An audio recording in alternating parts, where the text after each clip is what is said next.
अस्सलामुअलैकुम। International law के lecture number 8 जो है वो वैलिडिटी ऑफ ट्रीटीज़ के बारे में है। आज के लेक्चर में हम ये डिस्कस करेंगे कि किसी भी ट्रीटी के कितनी टाइप्स हो सकती हैं वैलिडिटी की बुनियाद के ऊपर।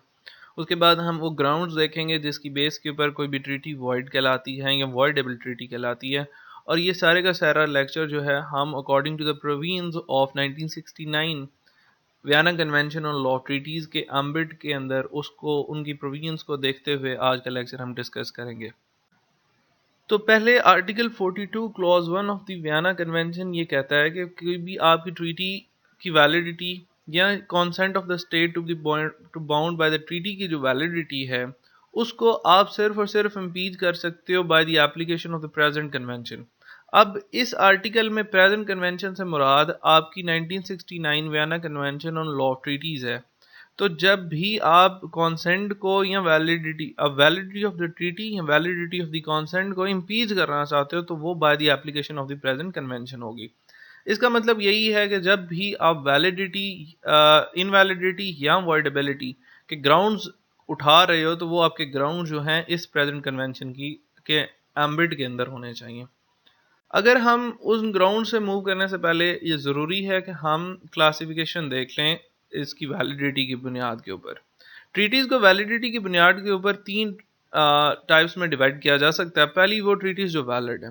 अब valid treaties ultimately common sense है कि वो ट्रीटीज़ हैं जहाँ पर वॉइड और वॉइडेबल ट्रीटीज़ का ग्राउंड नहीं मौजूद। वो valid treaty enforceable by law है, इन्फोर्स हो रही है। अब वॉइड और वॉइडेबल ट्रीटीज़ के दरमियान फ़र्क करना लाजमी है। वॉइडेबल ट्रीटीज़ वो ट्रीटीज़ होती हैं जहां पर एग्रीड पार्टी के पास ऑप्शन मौजूद होता है कि वो उन ट्रीटीज़ को आगे चलाना चाहें या ना चलाना चाहें। जबकि वॉइड ट्रीटीज़ वो ट्रीटीज़ होती हैं या जो कि फ्रॉम द वेरी स्टार्ट एब इनिशो वाइड होती हैं। दैट मीन्स कि वाइडेबल ट्रीटीज़ के अंदर एग्रीड पार्टी के पास ऑप्शन है कि उसको चला सकें या उसको ख़त्म कर दें। अगर वो वाइडेबल ट्रीटीज़ को फर्दर एग्जीक्यूट कराना चाह रही है एग्रीड पार्टी तो वो वैलिड ट्रीटी में कन्वर्ट हो जाएगी, और अगर नहीं करवाना चाह रही तो वही वाइडेबल ट्रीटी आपकी वॉइड ट्रीटी के अंदर कन्वर्ट हो जाएगी। अब इन्हीं दो ट्रीटीज के जो ग्राउंड्स हैं, मतलब वॉइड ट्रीटी कब होगी, वॉइडेबल ट्रीटी कब होगी, वो Vienna Convention on law of treaties में अंदर दिए गए हैं। तो वो ग्राउंड्स ये हैं। पहले हम ग्राउंड्स देखेंगे वॉइडेबल ट्रीटीज के। ट्रीटीज वॉइडेबल कब होती है? तो ये 5 डिफरेंट सिचुएशंस हैं इन आर्टिकल्स में। 46 से 50 आर्टिकल तक of the Vienna Convention on law treaties के बारे इसमें अंदर डिस्कस किया गया कि ये वो कंडीशन है जब ट्रीटीज वॉइडेबल होती हैं। तो सबसे पहले 46 की अगर हम बात करें तो treaties concluded beyond the ambit of internal laws. यानी कि अगर कोई भी representative of the state consent to the treaty देता है और वो कॉन्सेंट आपके स्टेट के इंटरनल लॉज के एम्बिट के अगेंस्ट जा रहा है, उसके एम्बिट के बियॉन्ड जा रहा है, उसके कंट्राडिक्टरी जा रहा है, तो ऐसी कोई भी ट्रीटीज जो हैं वो वाइडेबल होती हैं और वो वाइडेबिलिटी का जो ग्राउंड है वो स्टेट ले सकती है। अब उसके बाद स्पेसिफिक रिस्ट्रिक्शंस की बात आती है। अब अगर एक रिप्रेजेंटेटिव ऑफ द स्टेट को गाइड किया गया है कि ये वो स्पेसिफिक रिस्ट्रिक्शंस हैं जिनको देखते हुए आपने एक्सप्रेस करना है कॉन्सेंट ऑफ द स्टेट। अब अगर वो उसके बियॉन्ड जाता है, उन स्पेसिफिक रिस्ट्रिक्शंस को नहीं देखता, तो स्टेट उस वक्त तक ये ग्राउंड वॉइडेबिलिटी का नहीं ले सकती जब तक स्टेट ने ये स्पेसिफिक रिस्ट्रिक्शंस का अगली जो पार्टी टू द स्टेट है, दूसरी यानी कि जो स्टेट है उसको नहीं बताया, दूसरी जो पार्टी टू द ट्रीटी है उसको इन्फॉर्म नहीं किया इन स्पेसिफिक रिस्ट्रिक्शंस का। अगर तो उसने इन्फॉर्म किया तो फिर जो आर्टिकल 47 का जो ग्राउंड है वॉइडेबिलिटी का वो ले सकते हैं। इसके बाद मिस्टेक की बात आती है। अगर क्लैरिकल एरर है तो वो इसके अंदर फॉल नहीं करता। अगर पार्टी का अपना एरर है तो वो भी इसके अंदर फॉल नहीं करता। मिस्टेक के एम्बिट में आर्टिकल 48 के एम्बिट में सिर्फ वो मिस्टेक्स फॉल करती हैं जो कि दूसरी पार्टी की तरफ से हों और इस पार्टी ने ये प्रिज्यूम किया हो कि ये वाली चीज़ एग्जिस्ट करती है, ये सर्कमस्टांसेस एग्जिस्ट करते हैं, और उन्हीं सर्कमस्टांसेस के एग्जिस्ट करने के में इस पार्टी ने कॉन्सेंट दी हो। दैट मीन्स कि मिस्टेक के केस में आप वाइडेबल ट्रीटीज होती हैं और ये ग्राउंड वो इन्वोक कर सकते हैं। इसी तरह फ्रॉड के केस में वाइडेबल ट्रीटीज होंगी, और इसी तरह corruption of representative by and अब अगली जो डिफरेंट दूसरी निगोशिएटिंग पार्टी है वो करप्ट करती है रिप्रेजेंटेटिव को, तो भी स्टेट के पास ये इख्तियार है कि वो अंडर आर्टिकल 50 वॉइडेबिलिटी का जो ग्राउंड है वो ले सकते हैं। अब हम वॉइड ट्रीटीज की अगर बात करें तो उसके चार डिफरेंट सिनेरियोज हैं। सबसे पहले तो conclusion of treaty by the unauthorised person.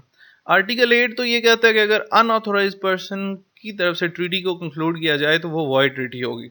अब हमें पता कैसे चलेगा कि कौन सा बंदा ऑथराइज्ड है, कौन सा बंदा अनऑथराइज्ड है? तो इसी से पिछला जो आर्टिकल है, आर्टिकल 7, वो चार लोगों को ऑथराइज करता है। Article 7 of the Vienna convention law treaty state that the treaty must be signed by authorized person and these authorized person can be classified into the four classes. सबसे पहले तो आपके हेड ऑफ स्टेट्स हैं, फिर foreign ministers हैं, फिर diplomats हैं और उसके बाद रिप्रेजेंटेटिव्स हैं जो फुल पावर शो करते हैं।